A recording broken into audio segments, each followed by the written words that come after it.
Espíritu Santo. No tiene sentido que la iglesia triunfante exista, Señor, ni que nos reunamos en este lugar, Señor.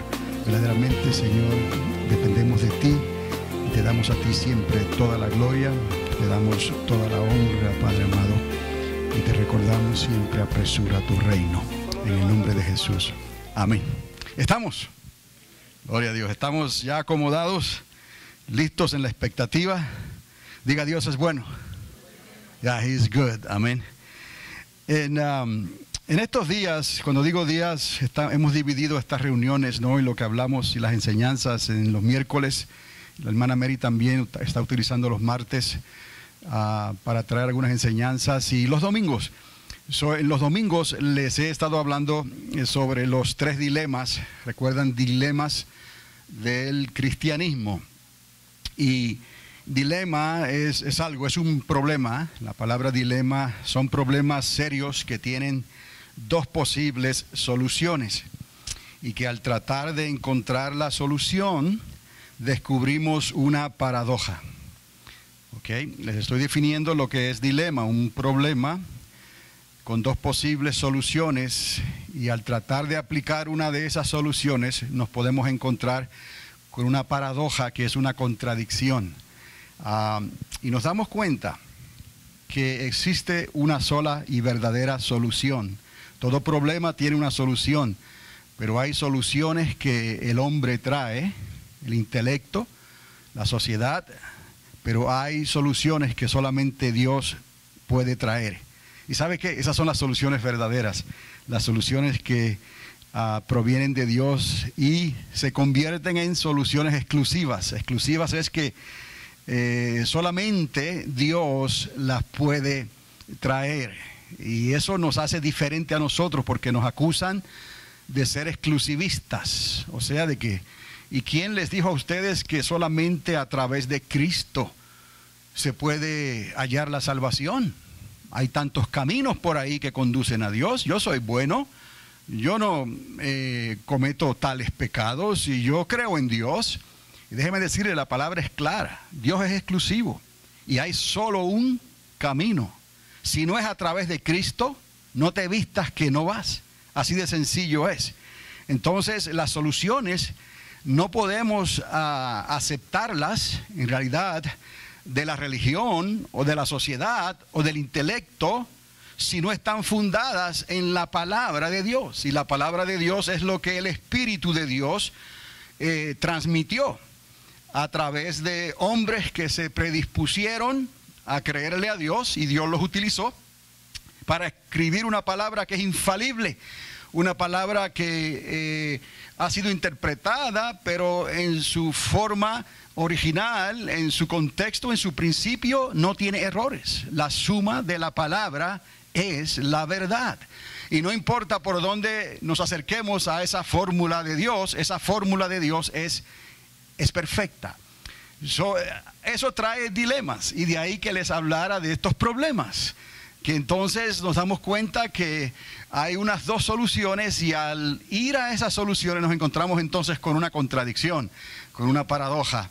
Y el apóstol Pablo es el que más nos habla sobre ciertos dilemas y las soluciones verdaderas. Y él mismo se encuentra y se halla en ciertas paradojas. Pero él habla en nombre de sí mismo y habla en nombre de la iglesia. Porque Pablo fue una persona que se entregó del todo para el avance y el establecimiento de la iglesia de Jesucristo. La iglesia de Cristo nace de Cristo. Entonces Pablo nos escribe en sus cartas y nos enseña sobre algunos de estos dilemas y las soluciones posibles. Y ya sabemos que solamente hay una.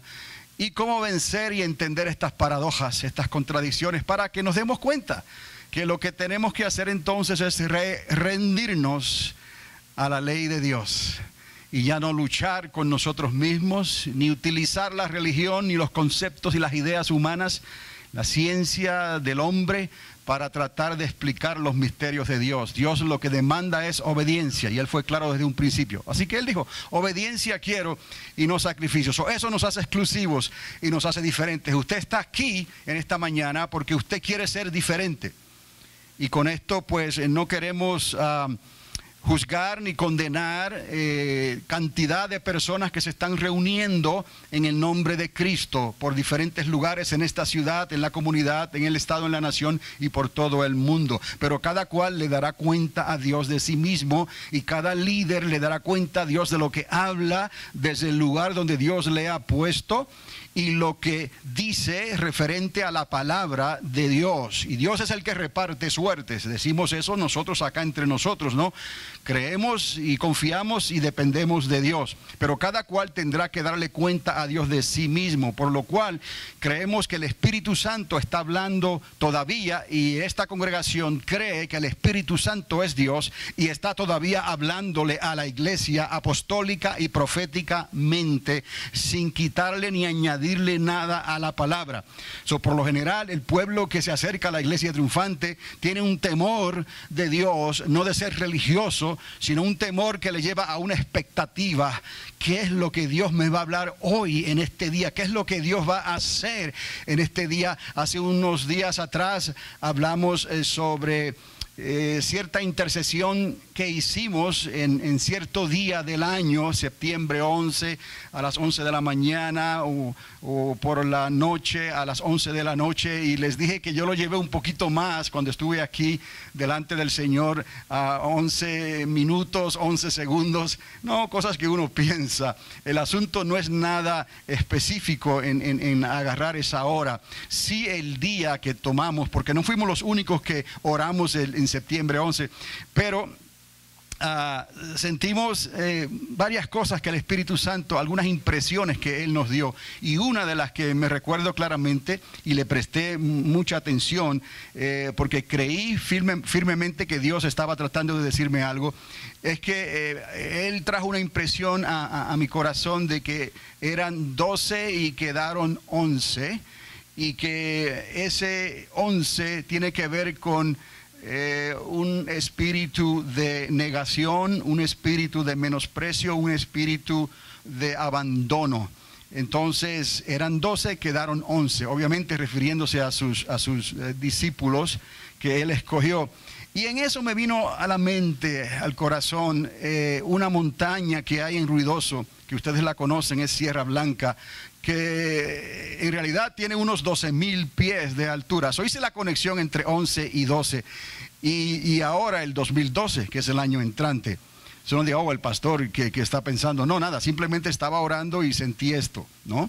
Y les dije, vamos, y le dije a la hermana Mary, ya, le dije, pensamos subir a la Sierra Blanca en el 2012. Y diga, pastor, ¿cuándo va a ser? Obviamente no en el invierno cuando hay nieve y hay hielo, pero cuando tengamos la oportunidad, Dios nos dé la luz verde, posiblemente en la primavera o el verano, vamos a manejar hasta el estacionamiento, que son 10,000 pies de altura, y podemos ir en automóvil.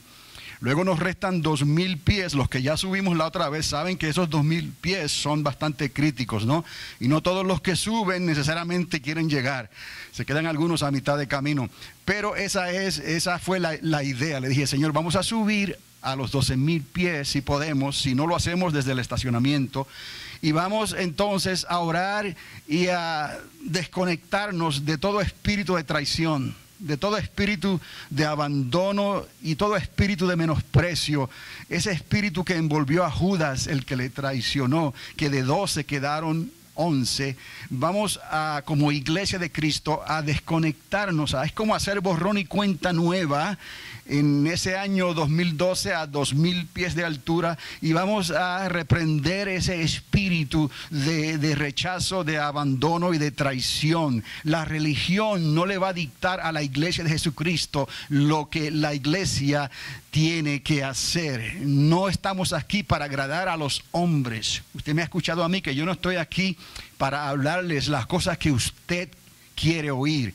Yo no estoy aquí para darle las cosas que a usted le gusta oír o escuchar, porque sería una ofensa delante de Dios y no estaría siendo honesto con usted. Yo tengo que hablarle lo que Dios pone en mi corazón y eso que sea conforme a la palabra de Dios. Y cada cual que reciba según el Espíritu Santo le trae esa convicción. Dios es el que sigue repartiendo la suerte de Dios, ¿no? Entonces es necesario, porque si usted le va a dar cuenta a Dios, yo también le voy a dar cuenta a Dios. Entonces hemos decidido escoger ese tiempo para subir a la Sierra Blanca y decretar estas cosas según Dios lo ha puesto en mi corazón. Y en estos días entonces recibo un correo electrónico del hermano Ronnie Chávez y ellos tienen un ministerio grande en Costa Rica y por todo el mundo, y el hermano ha estado aquí con nosotros en Alamogordo, pero este correo era personal del hermano Ronnie Chávez, y entonces ellos han planeado una gira por Estados Unidos donde quieren visitar ciertos estados de la nación, y me dijo específicamente que van a pasar por Nuevo México. Quizás quieran ir a Santa Fe, quizás quieran ir a algún sitio específico, no simbólico, profético, de este estado tan encantador que Dios nos ha dado, ¿no? Que así le llaman la tierra del encanto. Ahora, lo que me sorprendió es que cuando le expliqué la impresión de lo que nosotros recibimos aquí para el 2012, él me contestó. Entonces me dijo que estaba interesado y que posiblemente nos pudiéramos ver, y que nos va a dar más información al respecto durante el 2012 o antes. Quizás es que él quiera subir a Sierra Blanca, yo no sé, no me dio los detalles, pero yo simplemente le estaba diciendo la impresión que Dios puso en mi corazón y en lo que la iglesia triunfante, la hermana Mary como profeta ha estado haciendo y decretando. Entonces él mostró cierto interés. Y es posible, no sé, que quizás nos veamos. El asunto es que ya estaba predeterminado el que fuéramos a subir a Sierra Blanca. Y entonces yo pienso que Dios tiene algo con eso. Preparémonos para esta subida que la hermana Mary está anunciando, esta que viene pronto. Por aquí no va a ser a un lugar muy alto, va a ser cerca. Pero si quiere ponerse al día en esto, suba con nosotros a la montaña, y entonces vamos a ver los que podamos subir, Dios mediante, para el 2012 a la Sierra Blanca. Así que les quería comentar eso también, porque pienso que Dios tiene algo con esto. Y vamos a confiar que el Espíritu Santo nos está moviendo, nos está avanzando en la dirección que Dios quiere que la iglesia vaya. No somos exclusivistas, pero creemos en un Dios que es exclusivo, en un único Dios. Creemos que la solución solo la tiene Dios, la palabra de Dios. Entonces, les estuve hablando sobre el dilema de la esclavitud, en esos tres dilemas: el dilema de la esclavitud, el dilema de la libertad, y comencé a hablarles sobre el dilema de la iglesia. Recuerde, dilema es un problema, una situación difícil que nos lleva a dos posibles soluciones, y al tratar de aplicar una de esas soluciones nos podemos encontrar con una paradoja, una contradicción. ¿A dónde voy? ¿A la izquierda o a la derecha? Eso se contradice. Y les estuve hablando de cómo se sentía el apóstol Pablo personalmente. Decía: el bien que quiero hacer no lo hago, y el mal que no quiero hacer, eso termino haciendo. Comencé a hablarles sobre el dilema de la iglesia. ¿Y por qué esto es importante? Entender los dilemas del cristianismo, y repito, es porque somos diferentes. Diga: somos diferentes. Hacemos la diferencia. Allá ellos, allá lo que ellos quieran hacer. Nosotros somos unidos por un mismo espíritu. Si el Espíritu Santo está en control, si el Espíritu Santo es el centro de nuestro universo, por decirlo así, nosotros vamos a estar en una comunión que le agrada a Dios. Eso ya Dios lo determinó. En el aposento alto estaban todos reunidos y unánimes ¿no? En una misma fe, y se repite en los escritos, ¿no? Una misma fe, un mismo Señor, un mismo bautismo, un mismo Espíritu Santo, un mismo Cristo Jesús, y esto es lo que nos une. No vamos a discutir ni a debatir de que si el Espíritu Santo ya no obra igual en estos días, si la iglesia ya maduró. Si me pregunta a mí, yo les he hablado a ustedes, la iglesia, en lugar de madurar, la iglesia se retrasó. Comenzó un punto en que ya había avanzado en el primer siglo, en el segundo siglo, y comenzó a dar tambos, a tambalear, comenzó a andar de una manera errática. ¿Por qué? Porque puso sus ojos en las circunstancias, en los problemas, en lo que el hombre o la religión o lo que eventualmente Constantino el Grande, ya les he dicho, estableció y trajo esa paz romana, ¿no?, al imperio, y la iglesia simplemente quiso recibir esos beneficios, pero ¿a qué precio? Por eso fue que Cristo le habló claramente a la iglesia en la isla de Patmos. Usted conoce en el libro de Apocalipsis esas 7 cartas que fueron específicas, donde el Señor le está diciendo a la iglesia: necesito que regreses al primer amor y a las primeras obras, porque estás a punto de perder tu corona, a punto de perder tu lugar, y voy a quitar tu corona, voy a quitar tu candelero. Entonces arrepiéntete y regresa al primer amor, que es Cristo, por la fe, no por las obras, a depender de la libertad que Cristo nos ha dado. Pero como no somos de este mundo, no estamos en el mundo, pero no somos de este mundo, vamos a chocar continuamente. Quiere decir que eso va a traer roces, fricciones. Continuamente la iglesia va a ser rechazada. El pueblo de Dios va a estar en fricción, en oposición, va a estar en dilemas, va a estar en paradojas, va a estar haciendo la diferencia, porque no somos de este mundo, y el espíritu del mundo y el espíritu de Dios que está en nosotros choca, y no podremos estar de acuerdo. A lo negro hay que llamarlo negro, a lo blanco blanco, al pan pan y al vino vino, y vamos a vivir por esa palabra, gústele a quien le guste. Somos exclusivistas en ese sentido. Tenemos que llamar a lo bueno bueno y a lo malo malo. Ese es el dilema, y eso es lo que ha llevado a la iglesia a tener que decidir, y vamos a ver más adelante cómo es que esa decisión tiene que estar basada en la obediencia. Eso ha traído un dilema a la iglesia, la ha puesto en una paradoja que la ha llevado a llamar lo bueno malo y lo malo bueno. Eso es una contradicción.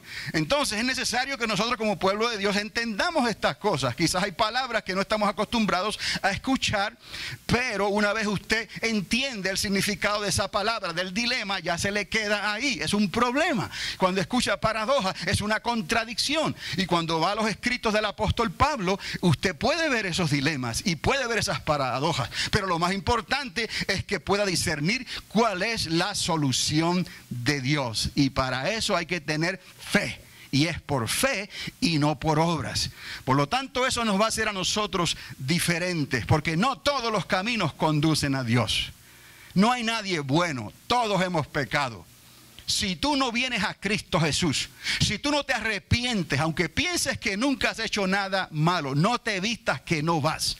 Tienes que venir a Jesucristo y tienes que decirle: yo he pecado, he hecho lo que a Dios no le agrada. Aunque quizás tu corazón no traiga convicción en esos momentos, pero dale tiempo al Espíritu Santo, que va a traer convicción de pecado, de justicia y de juicio sobre tu vida, y vas a estar agarrándote de los cuernos del altar, pidiendo a Dios misericordia, porque vas a ver el mal que hay en ti. Hay una ley del pecado que lucha dentro de nosotros, y las consecuencias del pecado, usted y yo sabemos que es la muerte, porque el alma que pecare simplemente morirá. Entonces, hay algo de exclusivo en esto. Si no vienes a Cristo por el Espíritu Santo, jamás podrás entrar en el reino de los cielos.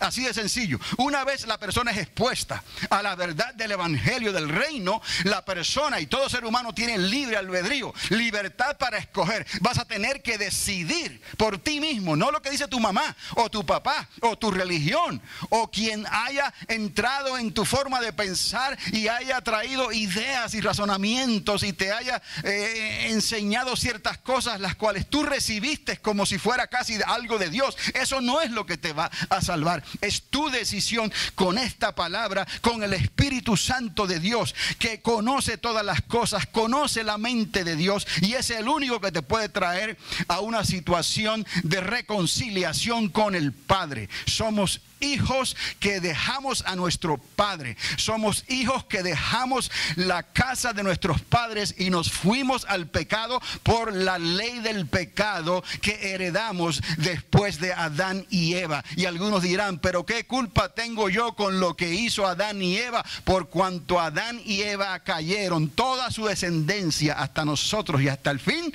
cayó también. Por eso Cristo tuvo que venir. No es que esto está vivo aquí, es que, bueno, quién sabe, se está moviendo. Aleluya. No es que nosotros no tenemos nada que ver con el pecado de Adán, es que lo heredamos. Esa es la naturaleza caída de todo ser humano. Por eso es que Cristo, el segundo Adán, tuvo que venir trayendo la solución del Padre, para que todo aquel que en él cree no se pierda, mas tenga la vida eterna. Somos exclusivistas. No es por lo bueno que alguien pueda hacer. No es por lo bueno que parezca el misticismo oriental, que hacen tantas cosas para someter el cuerpo. Los budistas, estas personas que se golpean, los religiosos, que se hacen daño para tratar de ganar alguna reconciliación con su Dios, con la naturaleza, con sus futuras reencarnaciones, con sus karmas, con sus ideas humanas, con su inteligencia humana, no dándole lugar a la sabiduría de Dios, porque toda inteligencia humana, aunque procede de una fuente buena, porque cada ser humano tiene una medida de inteligencia que Dios le dio, pero esa inteligencia, si no se trae delante de la sabiduría de Dios, se corrompe y se convierte en una inteligencia animal y diabólica. Eso no es sabiduría. La única sabiduría es la sabiduría de Dios, y el principio de la sabiduría de Dios comienza con el temor a Dios.